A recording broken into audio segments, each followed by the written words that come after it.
টাকা দিয়ে চাল ডাল বা তেল কেনা যায়, কিন্তু বুদ্ধি কি কেনা যায়? চলুন আজ শুনি এমন এক যুবকের গল্প যে বাজারে দোকান খুলে বুদ্ধি বিক্রি করা শুরু করেছিল, যার লেখা এক টুকরো কাগজ বাঁচিয়ে দিয়েছিল এক বাদশার জীবন। কিন্তু কিভাবে জানতে হলে আমাদের সাথেই থাকুন। অনেকদিন আগের কথা, এক গ্রামে ইমরান নামের এক ব্যক্তি থাকতো। তার একটি মুদির দোকান ছিল। সেই দোকানের উপার্জন দিয়ে নিজের আর ছেলে ফারিসের পেট চলতো। ফারিস এখন যুবক হয়েছে, কিন্তু বাবা তাকে দিয়ে কোনো কাজ করাতেন না। একদিন হঠাৎ ইমরান মারা গেল। এই ঘটনায় ফারিস খুব ভেঙে পড়লো, কারণ পৃথিবীতে তার বাবা ছাড়া আর কেউ ছিল না। সে একা বসে ভাবতে লাগলো, বাবাও আমাকে একা ফেলে চলে গেলেন। তার বাবার এক বন্ধু তাকে সান্ত্বনা দিলেন, বললেন, বেটা ধৈর্য ধরো, হয়তো আল্লাহর এটাই ইচ্ছা ছিল। এখন তোমাকেই তোমার বাবার ব্যবসা সামলাতে হবে। ফারিস খুব বুদ্ধিমান ও বিচক্ষণ ছিল। সে বাবার দোকান সামলানোর দায়িত্ব নিল, কিন্তু তার দোকানে কোনো ক্রেতা আসতো না। একদিন সে ভাবলো, এভাবে চললে তো অনাহারের দিন আসবে। এভাবে কিছুদিন কেটে গেল। অতঃপর সে ঠিক করলো, শুধু দোকান চালিয়ে হবে না, তাই দোকানটি এক ধনী ব্যবসায়ীর কাছে বিক্রি করে দিল। তারপর সে ভাবলো, এই টাকা নিয়ে শহরে যাবে, সেখানে অন্য একটা ছোট ব্যবসা শুরু করবে। সে শুনেছিল ওই শহরের মানুষ সহজ সরল, তাই সে ভাবলো সেখানে ব্যবসা করাটাই ঠিক হবে। এই ভেবে সে রওনা দিল। অনেকদিন সফরের পর সে এক বড় শহরে পৌঁছালো। সেখানে পৌঁছে সে ঠিক করলো, প্রথমে শহরের বাজারগুলো ঘুরে দেখবে, তারপর কোনো কাজ শুরু করার সিদ্ধান্ত নেবে। ফারিস বাজারগুলো ঘুরে পরিস্থিতি বুঝলো। সে দেখলো এখানে জিনিসপত্রের অনেক দাম। তার কাছে যা টাকা আছে তা দিয়ে কোনো ব্যবসায়ী হবে না। অনেক ভেবেচিন্তে সে এক অভিনব বুদ্ধি বের করলো। সে বাজারে একটি দোকান ভাড়া নিল, আর দোকানের উপর বড় করে লিখলো, বিক্রয়ের জন্য বুদ্ধি। বাজারের কিছু লোক তার দোকান দেখে তারা তাকে নিয়ে মজা করতে লাগলো। তারা বলতে লাগলো, আরে বুদ্ধিও কি বেচার জিনিস নাকি? লোকটা কি বোকা? আর বুদ্ধি কিনবে বা কে? লোকেরা তার দোকানের সামনে দাঁড়িয়ে এসব বলছিল, কিন্তু ফারিস উঁচু গলায় চিৎকার করে বলতে লাগলো, শুনুন ভাইয়েরা, আমার কথা বিশ্বাস করুন, জীবনে চলতে গেলে সবারই বুদ্ধির দরকার হয়। সে ছোট বাচ্চা হোক বা বৃদ্ধ। আজ আপনারা আমাকে নিয়ে হাসতে পারেন, কিন্তু এমন একদিন আসবে যখন আমি আপনাদের সবাইকে আমার বুদ্ধির জোর মানিয়ে ছাড়বো। আসলে ফারিস তার সিদ্ধান্তে অটল ছিল। মানুষের ঠাট্টা তামাশা তাকে প্রভাবিত করেনি। সে আগের মতোই চিৎকার করে ক্রেতা ডাকতো।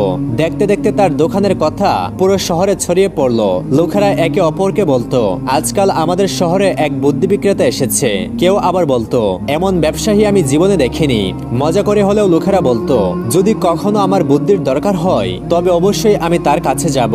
এর কিছুদিন পর এক ব্যক্তি মজা করে ফারিসের কাছে এলো, কিছু বুদ্ধি কিনে নিয়ে গেল। সে আসলে ফারিসকে পরীক্ষা করতে চেয়েছিল। এক সপ্তাহে মাত্র 2 দিনারের বিক্রি হলো, কিন্তু ফারিস হতাশ হলো না। সে মনে মনে ভাবলো, একদিন আমার ব্যবসা অবশ্যই চলবে। ওই শহরেই এক ধনী বৃদ্ধ বাস করত। তার অনেক ধন সম্পদ ছিল, কিন্তু সে ছিল খুবই কৃপণ। তার ছেলের নাম ছিল মনির। সে কিছুটা সাদাসিধে মনের ছিল, কিন্তু এমন নয় যে সে বোকা ছিল, তবে তার খুব বেশি বুদ্ধি ছিল না। একদিন সকালে সে বাড়ির উঠোনে মাটি ফেলছিল, কারণ আগের দিন তার বাবা বলেছিলেন, বেটা আমাদের বুদ্ধির চাষ করা উচিত, তবেই আমরা বুদ্ধিমান হতে পারবো। বাবা যখন মনিরকে মাটি ফেলতে দেখলেন, তখন তিনি জিজ্ঞাসা করলেন, ওরে বোকা, তুই এটা কি করছিস? মনির উত্তর দিল, বাবা আমি বুদ্ধি চাষ করছি, যাতে আমি আর আপনি দুনিয়ার সবচেয়ে বড় বুদ্ধিমান হতে পারি। এ কথা শুনে তার বাবা মাথায় হাত দিলেন, বললেন, ইয়া আল্লাহ, কে জানে এর বুদ্ধির ফসল কবে ফলবে। একদিন মনির কোনো একটা কাজে বাজারে গেল। যখন সে ফারিসের দোকানের সামনে দিয়ে যাচ্ছিল, তখন দোকানের বোর্ডে লেখা তার চোখে পড়লো, বুদ্ধির দোকান। সে থেমে গিয়ে ভাবতে লাগলো, যাই গিয়ে জিজ্ঞাসা করি, যদি সস্তায় পাই তাহলে নিজের আর বাবার জন্য অনেকখানি কিনে নেব। মনির দোকানে গিয়ে ফারিসকে বলল, আচ্ছা 1 দিরহামে কতটা বুদ্ধি দিচ্ছ? ফারিস বললেন, জনাব আমি বুদ্ধি মেপে বেছি না, আপনি যত দামের চাইবেন তত টাকার বুদ্ধি। তারপর তার নজর হাকিমের উপর পড়লো। ওইদিকে হাকিম খলিফার এমন গভীর দৃষ্টি দেখে গাবড়ে গেল।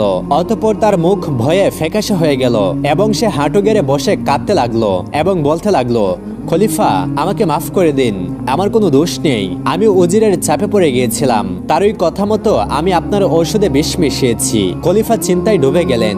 সত্যি সত্যি কি এটা সেই বুদ্ধি যা ফারিস আমাকে দিয়েছিল, এবং যা আজ আমার জীবন বাঁচালো? খলিফা সঙ্গে সঙ্গে উজিরকে তলব করলেন। উজির হাজির হয়ে ঘাবড়ানো গলায় বলল, যাব না, আমার কথা শুনুন, আমি কিছুই করিনি। খলিফা অত্যন্ত গম্ভীরভাবে বললেন, আমি তো পুরোপুরি সুস্থ হয়ে গেছি, কিন্তু উজির সাহেব আপনার চেহারায় তো অসুস্থ অসুস্থতার লক্ষণ দেখা যাচ্ছে। চলুন এই ঔষধটি যা আমাদের রাজকীয় চিকিৎসক তৈরি করেছিল তা আপনি পান করুন, শীঘ্রই সুস্থ হয়ে যাবেন। রাজার এই কথা শুনে উজিরের মুখের রং বিগড়ে গেল। সে সঙ্গে সঙ্গে বুঝতে পারল যে তার ষড়যন্ত্র ফাঁস হয়ে গেছে। সে তৎক্ষণাৎ খলিফার পায়ে লুটিয়ে পড়ল, মিনতি করে বলতে লাগলো, জাহাপনা, আমাকে মাফ করে দিন, আমার দ্বারা এক বিরাট ভুল হয়ে গেছে। খলিফার মুখ রাগে লাল হয়ে গেল। তিনি সঙ্গে সঙ্গে হাকিম এবং উজিরকে যাবজ্জীবন কারাদণ্ডে দণ্ডিত করলেন এবং ফারিসকে নিজের বিশেষ উজির প্রধান পরামর্শদাতা হিসেবে নিযুক্ত করলেন।